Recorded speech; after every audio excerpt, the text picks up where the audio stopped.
At Professional Risk Management Services, our medical liability insurance program for psychiatrists and behavioral health group practices, the Psychiatrist Program, is designed to meet your needs throughout the various stages of your career. As a national psychiatry-specific program, a policy with PRMS can cover child and adolescent, forensic, early career, and military psychiatrists, as well as moonlighting residents and fellows, part-time practitioners, and telepsychiatrists. Learn more about how PRMS can protect you.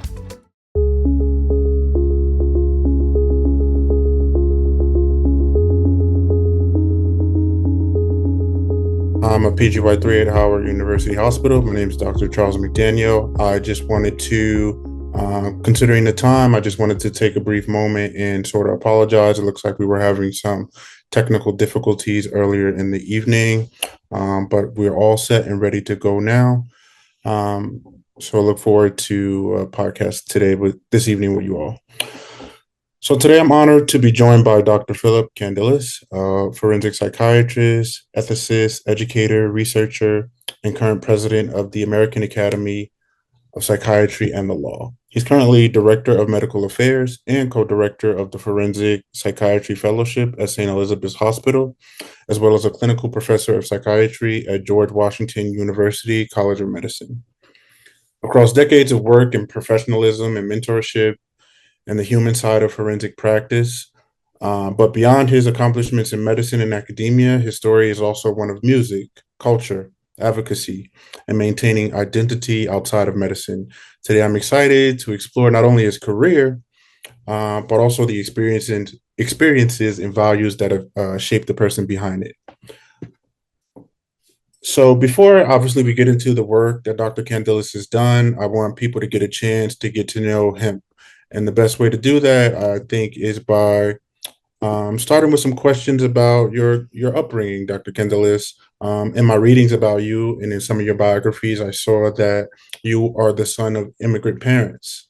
If you don't mind, tell us a little bit about your upbringing and what the household was like and some of your experiences.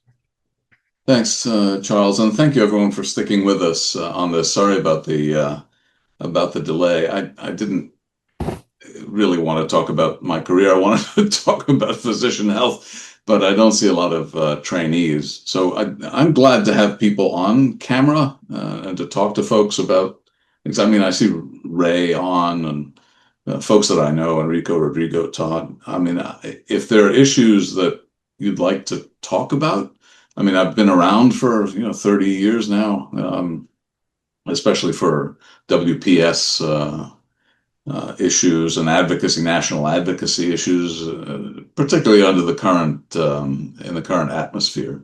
But the immigrant story is an important one. I mean, it's an important one for our times. It was an important one for my parents. I mean, they came from Greece in '57. They were going to do more education here, have a better living. I mean, there were just more opportunities in the U.S. than in the old country.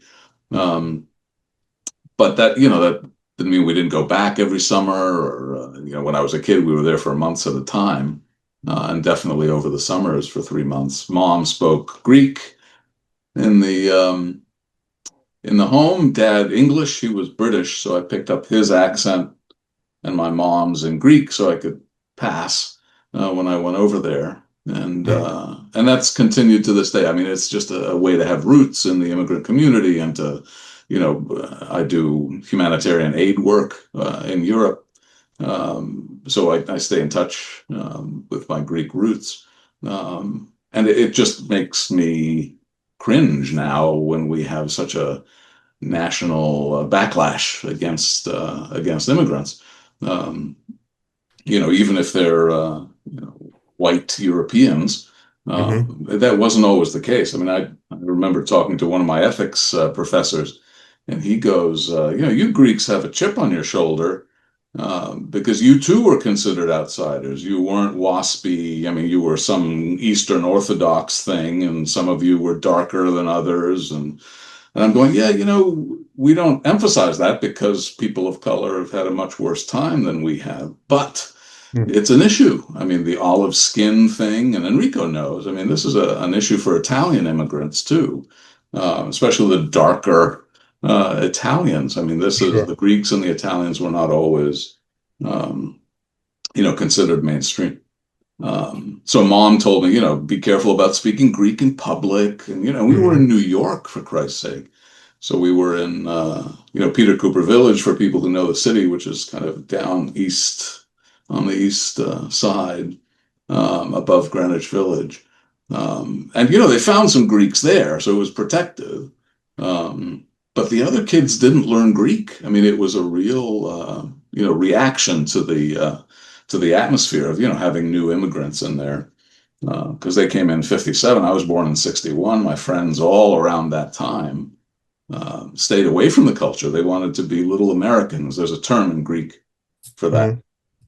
So, yeah, it's just painful now to see this kind of thing Absolutely. with the immigrants. So, anyway, but thank you for asking me about that. For sure. I'm curious. I know that you talk about your experience, particularly with your parents having different careers. I'm wondering, from that experience, what do you think, or what do you feel like at least your parents passed down to you most strongly? What sort of values? Yeah, the family thing. I mean, yeah, my dad was like a career economist. They were Hmm. both trained as economists, but mom stayed home. I mean, she was very traditional. Good evening, Ray. I mean, she was very traditional. So even though she had lots of books of, Greek philosophers around, Hmm. she was at home making sure I was there after school and, did my homework and, pursued the academic thing. I was telling my wife, I look back on the schools I was in, Hmm. and I was the minority. I mean, it was Wow. so strange that generation. My mother comes in with her kid, and she's got an accent as thick as you can imagine, Hmm. and she's the minority in these groups. So it's really peculiar how well, not peculiar. I mean, it's dramatic how we've changed since that time. When I was five, I mean, 60 Hmm. years ago. So good thing. For But sure.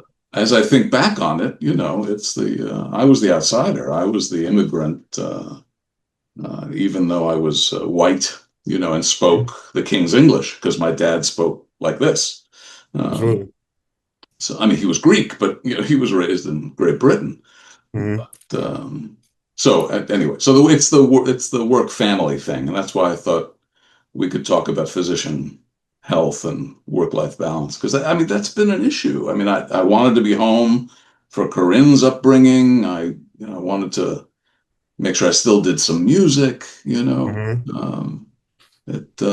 You can't do that if you're working at one of these managed care organizations. I mean, I've been public sector my entire career Yeah. because they were more flexible. I mean, the UMass, the Department of Mental Health there. I mean, I could Hmm. have stayed at Mass General, but one, they didn't pay well, and two, they had very long hours. We in residency, and the faculty, were known as the Marines. And I'm going, who wants that kind of a life? I mean, you can't be on call 24/7. So I started making those choices a long time ago. And I think it was because mom stayed home and Yeah. made family important, I made sure to do the same thing. And I had grants at UMass, for example. I could work from home. Uh, Hmm. so it was, it was a different time, but I had like research sites across the country. Paul Applebaum and I was a protege at the time. Hmm. So I could work at home. Paul could supervise from the medical center. And, we had at one point, we had 10 research sites across the country on, the informed consent, the MacArthur grants, and all these kinds of things. Um, so I wanted to give that model. I wanted to model that for the trainees. Hmm. Because I don't know. I mean, a lot of our folks at St. E's, we hear them calling back from places like Kaiser, and they're just, getting worked to death. Hmm. I'm going, Hazard's difficult. it's a different experience, For Uh, sure. so And so the family experience, your family experience, at least early on, sort of shaped your career, at least the model of it, as you say, as you got older. And what's interesting about that model, particularly in your career, that I found fascinating was how you always found a way to sort of integrate music and medicine. I mean, just reading your biography, you opened your medical school acceptance, and you also opened 5 opera contracts in the same day. I think that that's That's something to true. be said. Yeah, I like that story. Just so people know, as president of Apple, you get a biography, so you get a friend to write all the positive things that happen. So this is what Charles has been working working off of. But that's a good story. I like that story because I had the opportunity. It's just the humanities, the arts are a really hard life. I mean, For I sure. remember, I think I was 17 or 18. I hadn't gone to college yet. And I lived down here in Washington by AU, by American University, which had excellent music. Hmm. Um, and they had the director of the New York City Opera come down to run a workshop for a weekend, 2, 3 days. And people came from all over the place, even Canada and California. And one woman was like 3, 4 months pregnant. And I'm Hmm. going, this is just to meet someone. This isn't for a gig. This isn't a paying thing. They're paying for the privilege of meeting this guy. Absolutely. This is not a life. I mean, this is tough. So I mean, as much as I loved doing opera, I mean, I knew it couldn't be done comfortably, because you had to have a church job, you had to have Hmm. gigs, you had to have, teaching, and then you had to travel. So it was just it was a tough life. So I mean, I was very happy to be a physician or become a physician, but I learned that choice early on. Did you feel like, with music specifically, did you feel like it gave you something that medicine couldn't? And why was it so important? I understand in terms of work-life balance, but why was it so important that you Yeah. did both? What's different about voice that's different about the other instruments, because I started as piano and we have always had a piano in the house, is that you're the instrument and there's something pure and intimate about that. I mean, it's just, I mean, it comes from you in a way that, playing something doesn't. You Hmm. know what I'm saying? I mean, Yep. you have to keep the instrument intact. You have to, and getting laryngitis around the holidays because I mean, that's absolutely catastrophic because you have to do Christmas gigs. For You have sure. to do Messiah. You have to do all the different things that you do around Christmas time. I So know you it's talk about. different. It's different. I mean, it's very personal. And the way that psychiatry is personal, because you're the instrument there too. For sure. Voice is that way, um, in spades. Similar to you and your pursuits, would you encourage residents to pursue careers outside of medicine, or passions, I guess, outside of medicine for that same reason? Yeah, I mean, because I've done a lot of physician health. So in Boston and Massachusetts, I was part of the physician health program there for like 4 years. Um, and then in Washington, D.C., here too, with Charlie Saminow and that group. Hmm. Um, and I also consult to the Washington State PHP, and I was the first defense expert for the first class action against a medical board and its PHP. I've been doing this for a long time. The issue, and now I've lost the question, Charles. No, I Um, was I was just curious about, if you would encourage residents, but I think so yes. it's implicit. If you So would here's encourage. the resilience aspect of this, which is why I wanted to talk to trainees, is that Hmm. you got to keep something up.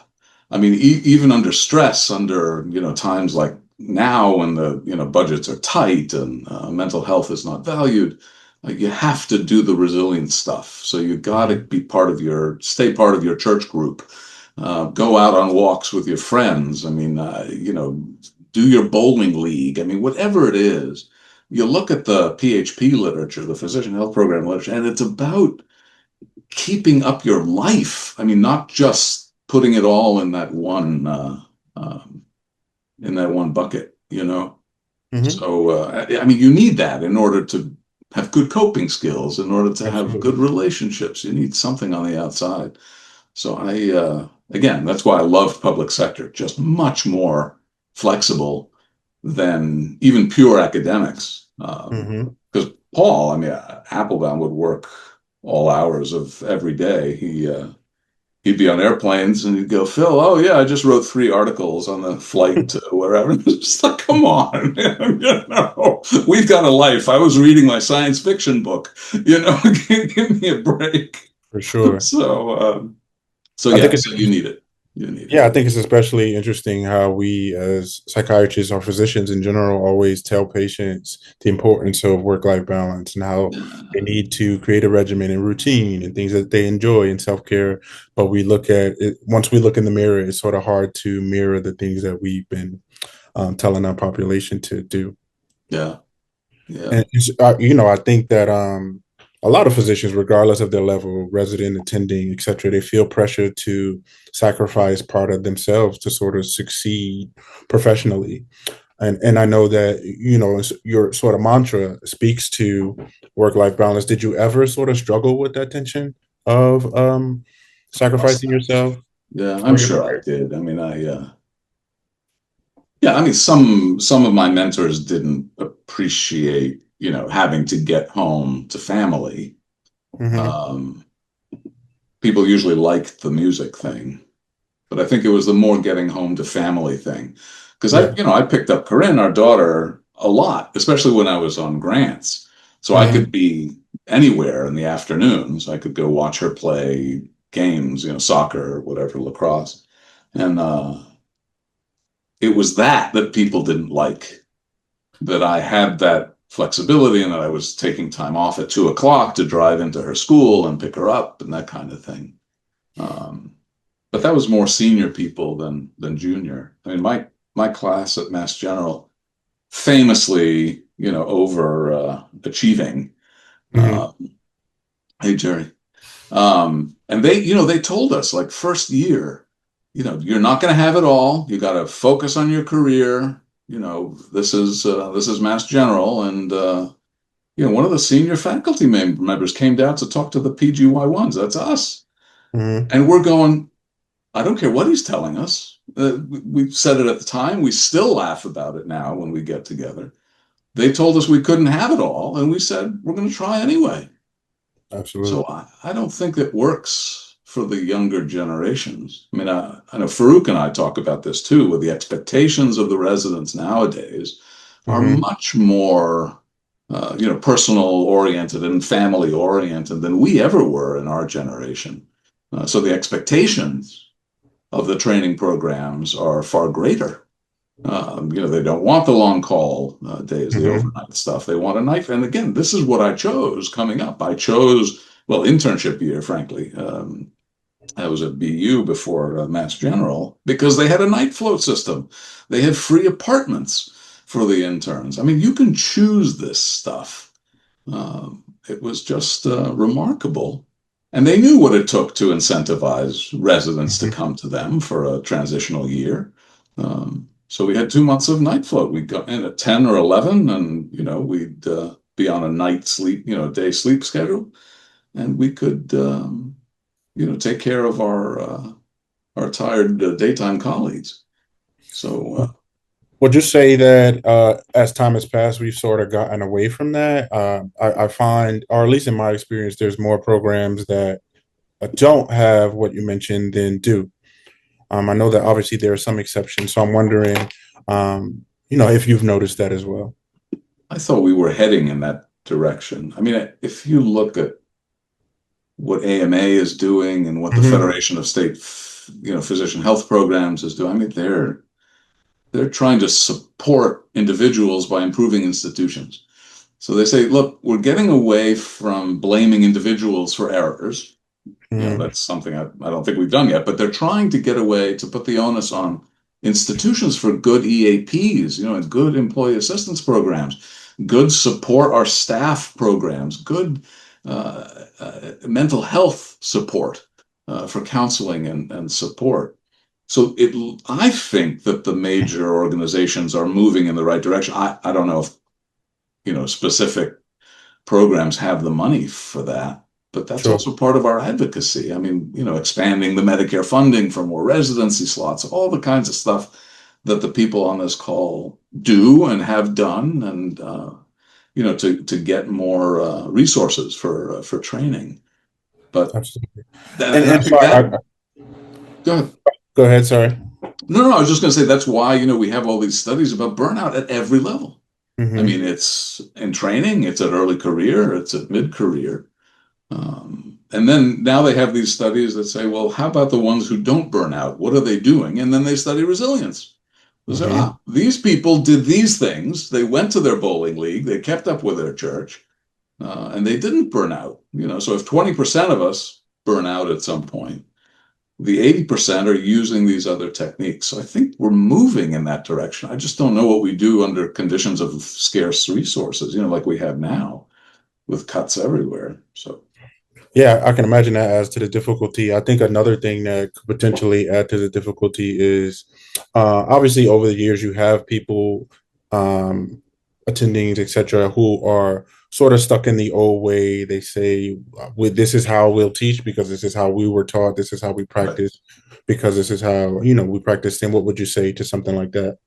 Yeah, well, I think I mentioned to you, Charles, that I grew up during the Libby Zion case. So Yep. there was a famous case in New York where Zion was on a young woman who was on an MAOI and she was given opiates or something Hmm. dramatic that killed her.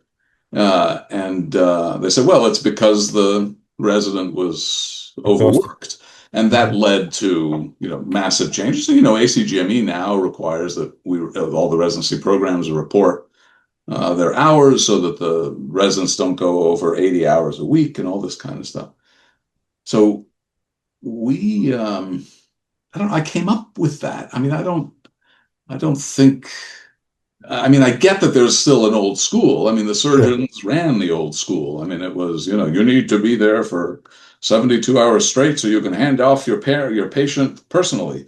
But if you're dead asleep on your feet, I mean, what does that do to the care, the quality of care? So I don't know. Libby Zine was huge, Charles. I mean, for Hmm. my generation, that was a case that you know it was clearly because of lack of oversight and a lack of sleep. It didn't catch in every jurisdiction. So I think it was New York Hmm. specific, but but it was the beginning, right? It was the beginning of the no sleep era, or at least the end of it. Um, So yeah, still the old school, but this is why, and I tell folks at St. E's and GW this too. It's like this is on the institution. You have to help the institution get the resources, advocate for mental health, advocate for psychiatry, and equal pay and all this kind of parity stuff. That's real for us. I mean, that was should there be parity in my generation? It's like at least now it's mental health is physical health. It's, Absolutely. well, that wasn't always the case for my generation. Like we were second class citizens.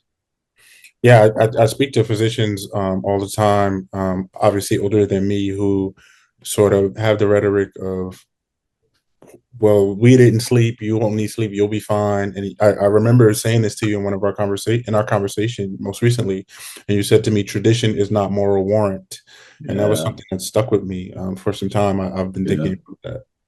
Well, that's an ethics thing. I mean, that's what we learned in ethics class. It's like just because it's been done the same way for centuries, for heaven's sake, Hmm. doesn't mean you have to keep doing it. Absolutely. And so I'm interested. I'm glad you brought up ethics, particularly. I know that ethics has sort of been something you focused on a lot throughout your career. Is ethics what brought you to forensic psychiatry as opposed Yeah. to other specialties? Yeah, it may have been Ron Schouten. He was my training supervisor at Mass General. He's a forensic doc. He helps me run the fellowship here at St. E's, and a leading figure in organizational psychiatry and threat assessment and Hmm. terrorism. And I think the way I remember it is that he told me you can't make a living in ethics, so, but you can in forensic psychiatry. For sure. So I thought it would make me a better doctor to be an ethicist, and it certainly helped me think through stuff in forensics because you've got a whole legal system and you've got the Mhm. clinical system, and you live in the gray area in between, and you have to explain one to the other. I mean, that's tough. But For if you sure. have ethics language and ethics models, it's a lot easier because the law argues morality all the time in its cases. I mean, they I don't think they have all the tools that ethicists do, but they're making the same kind of choices that ethicists do. Life and death, disability, competence, sexual aggression. I mean, all these kinds of difficult line drawing exercises.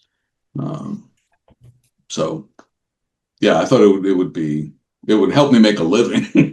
For sure. Help you But to combine make me passion with something monetary. you know. For sure. And so I'm wondering, with ethics, do you feel like that, not even just as a forensic psychiatrist, I would assume that ethics somehow connected you to the humanity needed for clinical practice. Do you feel like it's Yeah. ultimately made you a better physician?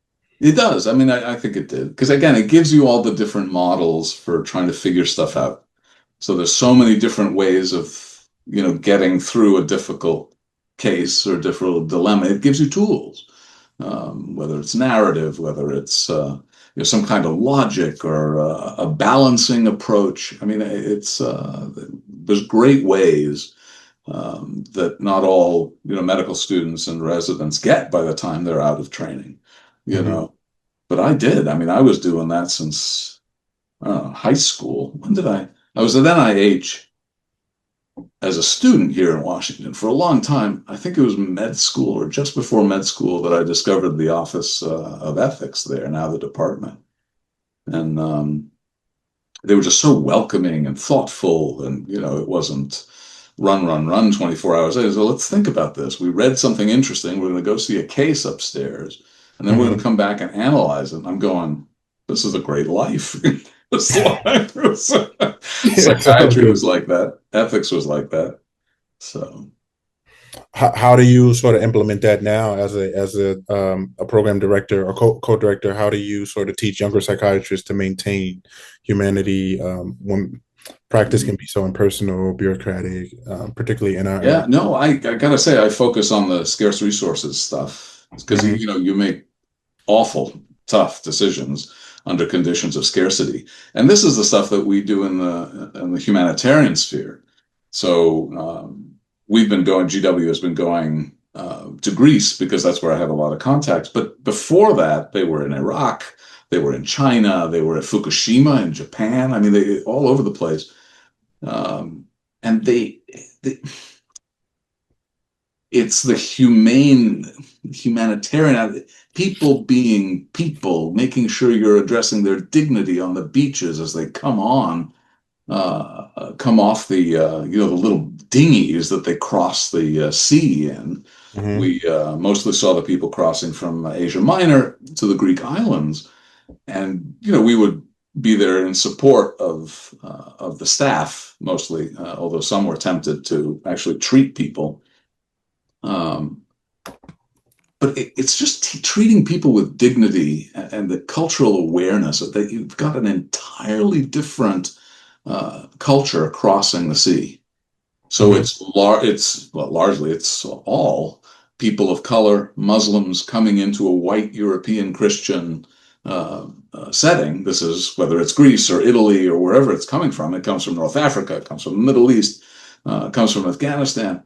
Uh, I mean, it's that cultural sensitivity that you have to start with. I mean, even if it's just the eye contact or not the eye contact, because you're not supposed to make eye contact with, especially women, and you don't want to consider them paranoid if they're you just have to be Sure. aware of the.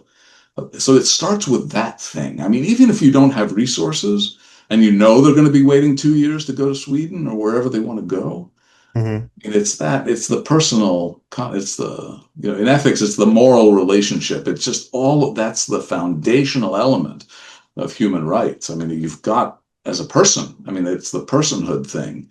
Um, so I think that's where it comes down. You have to do that part, that little part, because you can't solve the entire thing. And that's actually a part of resilience, Hmm. Charles, because they say in these studies it's the people who have like small victories who can make it through. It's like, oh yeah, I had a good session today, or Hmm. my chair, gave me a nice smile today because I did a good job. I mean, it's those small victories that get people through, and that's true on the beaches in the same way it is in the training theater. So For sure, those small little boosts to keep you going along the way. yeah, Those things we need them. I always talk to people about them. Small rewards to keep you going. right. Good, good. That's why they talk about the importance of making your bed in the morning because Yeah, that's your first yeah. reward. Right I never got that. I who was it? One of the Joint Chiefs was doing that at West Point last year, and I'm going, seriously? You're talking to the West Point grads about making their bed? It's like these people are going off to, lead men into battle, and you For you sure. want them to make their bed. It's like, okay, I get it now. Like, Yeah, I think it speaks to a level of mindset. It's even routine, just a small win for the day before you start the rest of the day. yeah. I feel that that's important. So even with you, I can imagine you've mentored generations of trainees at this point. When you think about your career now, do you feel like mentorship's a part of your legacy? I do. I mean, mentor is a Greek thing, by the way. Hmm. So mentor was, Telemachus's surrogate father when Odysseus was off. So he was a second father. I mean, this is a real thing in Greek culture. These are people, I mean, fictional, but but they're people in our mythology. So mentor's a real thing. And having residents and fellows and making sure that they're progressive and that they appreciate where they come. I mean, Washington and Boston, I mean, there's nothing more progressive than those two communities, Absolutely, yeah. Man, I thought Boston was left wing. I come down to DC. It's It's even a rude worse. awakening for sure. I know. Definitely a rude awakening. Yeah, it's not. I mean, I was very happy about it, but I'm just saying. I figured 20 years in Massachusetts, there's nobody more liberal than us. It's like, oh yeah, DC, here it is. Absolutely. Yeah, I love DC. Even working here has given me a level of cultural nuance and practice that I don't think I would have been able to get. I mean, I'm sure I would have, but I don't imagine myself being able to have gotten that level of practice culturally here as No, I I think that's true. I mean, you'd have to be in one of the neighborhoods in Boston to get that. But I grew up here when this was, it was a black city. It had black leadership always. It was 74% black when I was a high schooler. Mm, And now it's, 46. wow, Um, so, I mean, it's changed even in my lifetime. But that makes a difference. I mean, growing up in that culture and knowing what people have gone through. hmm, I mean, I was here for Walter Washington and Marion Barry, and I mean, you just see the love that people have for Marion Barry in particular. I mean, that guy, no matter what he did, for sure. the guy they think still that there was nothing better, and I get that. I mean, I absolutely get that.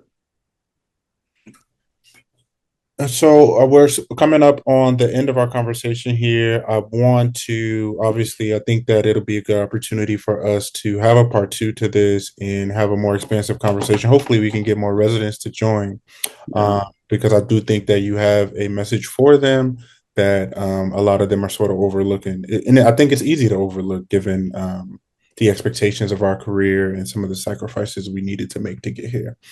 But I just want to have one final question for you.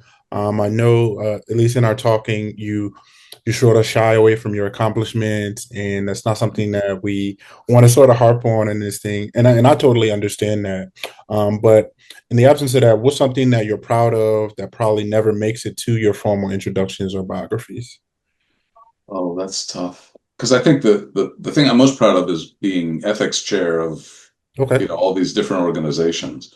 Hmm. Because you have to have some kind of a balance or equanimity, or you have to be trusted to do that. For sure. It's not so much being president of the APA or whatever. It's running the ethics committee. Hmm. I've loved doing that. I've loved doing that for the APA, for the other organizations. I mean, it just that's the aspect of my career I just absolutely loved. I don't know that it gets emphasized as much. I think it does now that I've been APA ethics chair, Hmm. but I just love the difficulty of things that people bring to you, because it can be so personal in ethics committees. Often there are complaints about, but other times it's some policy issue. And For sure. yeah. What's something you think that people misunderstand about ethics and as it pertains to Oh, psychiatry? don't get me started. I can't remember which of my mentors I was complaining about. It might have been Chuck Lids, a famous sociologist at Hmm. UMass, leader of the MacArthur um, uh, projects, the grants with Paul, with Applebaum. And we were going, I mean, I don't know who said this first. It's like everyone thinks, they've had some kind of a right or wrong. They've had a thought about ethics, and now they think they know absolutely everything about moral philosophy and medical decision making. And I mean, do you know how much stuff there is on just medical decision making? This is why the MacArthur stuff is so important. Hmm. They did decades of research on just decision making, medical decision making, and everyone has an opinion about ethics in the same way that everyone has an opinion about psychiatry. Everyone's had an emotion, so they think they're experts in mental health. It's like Absolutely.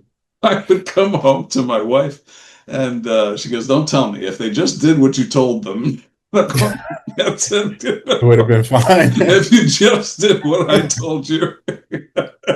It's hilarious. Everything would have So, worked yeah, out that's my pet peeve about ethics and psychiatry. for sure. This group on this evening knows what I'm talking about. Well, that's something I've even found in my short career myself, going home, people, and I think you put it poignantly, everybody has emotions, so everybody feels like they understand psychiatry as a That's right. result. And you start to see that, particularly in your peers, when you become a psychiatrist. For me, Yeah, um, I've noticed that. yeah. Well, I think that this has been a great conversation, Dr. Candilis. I do look forward to obviously a more expansive conversation, given time. But it was my pleasure both meeting you as well as introducing you or reintroducing you to a peer of your colleague, to a board of your colleagues. And I look forward to the opportunity to do this some other time. Good to talk with you, Charles. Thank you.